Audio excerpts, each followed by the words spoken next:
ഈ ക്വസ്റ്റ്യൻ നോക്കാം. The fourth vertex of a parallelogram A B C D whose 3 vertices are given by. ഇതെങ്ങനെ ചെയ്യണേന്ന് പറയാമോ?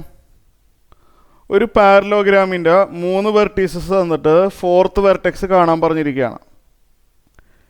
Clear? ഒരു പാരലോഗ്രാമിൻ്റെ 3 വെർട്ടീസസ് തന്നിട്ടുണ്ട്. എ ബി സി ഡി ആണ് പാരലോഗ്രാം. എ എന്ന് പറഞ്ഞു കഴിഞ്ഞാൽ -2, 3, ബി എത്രയാണ് 6, 7 and C is 8, 3. Find the coordinates of fourth vertex. നമുക്കത് അറിയില്ലാത്തതുകൊണ്ട് നമുക്ക് എക്സ്, വൈ ആണെന്ന് അസ്യൂം ചെയ്യാം. എക്സും വൈയും കാണണം. നമ്മളിവിടെ ഡിസ്റ്റൻസ് ഫോർമുലയല്ല ഉപയോഗിക്കുന്നത്, മിഡ് പോയിൻറ്റ് ഫോർമുലയാണ് ഉപയോഗിക്കുന്നത്. അതായത് എ സിയുടെ മിഡിൽ പോയിൻ്റ് നമുക്കത് കാണാൻ അറിയാമല്ലോ. എ സിയുടെ മിഡിൽ പോയിൻറ്റും ബി ഡിയുടെ മിഡിൽ പോയിൻറ്റും സെയിം ആണ്. എ സിക്ക് എന്തായാലും ഒരു മിഡിൽ പോയിൻ്റ് ഉണ്ടാവും, ഇല്ലേ? അത് ബി ഡിയുടെ മിഡിൽ പോയിൻറ്റിനോട് സെയിം ആണ്, ഈക്വൽ ആണ് അത് തമ്മിൽ. അപ്പോൾ അതാണ് ഇവിടുത്തെ ടെക്നിക്ക്. ഞാനിവിടെ എഴുതാം, mid point of A C same as mid point of B D.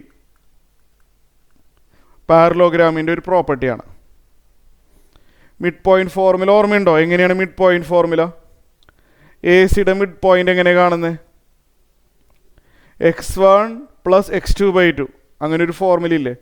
x1 + x2/2 -2 + 8/2 -2 + 8/2 comma y1 + y2/2 3 + 3/2. ഓർമ്മയുണ്ടല്ലോ ഫോർമുല? എ സിയുടെ മിഡ് പോയിൻ്റ് എങ്ങനെയാണ്? x1 + x2/2 comma y1 + y2/2.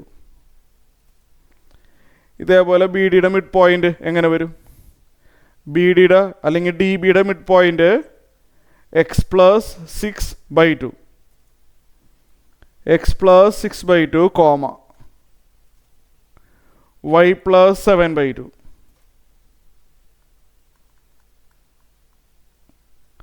Left സൈഡും റൈറ്റ് സൈഡും ജസ്റ്റ് ഒന്ന് കമ്പയർ ചെയ്താൽ മതി, എല്ലാ സ്റ്റെപ്പൊന്നും വേണ്ട. ലെഫ്റ്റ് സൈഡിലെ ഈ ന്യൂമറേറ്റർ തന്നെയായിരിക്കണം റൈറ്റ് സൈഡിലെ ഈ ന്യൂമറേറ്റർ. താഴെ 2 കോമൺ ആണ്, അത് നോക്കുന്നില്ല. കമ്പയറിങ് ലെഫ്റ്റ് ആൻഡ് റൈറ്റ്, അത്രയേ ഉള്ളൂ. അപ്പോൾ x + 6ൻ്റെ സ്ഥാനത്ത് ലെഫ്റ്റ് സൈഡിൽ -2 + 8 അഥവാ 6 ആണ് വന്നിരിക്കുന്നത്. അറേഞ്ച് ചെയ്താൽ x 0 കിട്ടും. നമുക്കിനി കമ്പയർ ചെയ്യാണല്ലോ, രണ്ട് സൈഡിൽ നമ്മൾ എന്ത് ചെയ്യുന്നു? കമ്പയർ ചെയ്യുന്നു. ഇനി റൈറ്റ് സൈഡിൽ ഇതേപോലെ 3 + 3യുടെ സ്ഥാനത്ത് റൈറ്റ് സൈഡിൽ y + 7 ആണ് വന്നിരിക്കുന്നത്. ആ /2 രണ്ടിലും കോമൺ ആയതുകൊണ്ട് അത് ഞാൻ നോക്കുന്നില്ല. y + 7 റൈറ്റ് സൈഡിലുണ്ട്. ലെഫ്റ്റ് സൈഡിൽ y + 7ൻ്റെ സ്ഥാനത്ത് 6 ആണ്. അപ്പോൾ y + 7 = 6 ആകുമ്പോൾ അറേഞ്ച് ചെയ്താൽ y = -1. അപ്പോൾ ഡിയുടെ കോർഡിനേറ്റ്സ് x, y ആണല്ലോ. 0, -1 ആണ് ആൻസർ.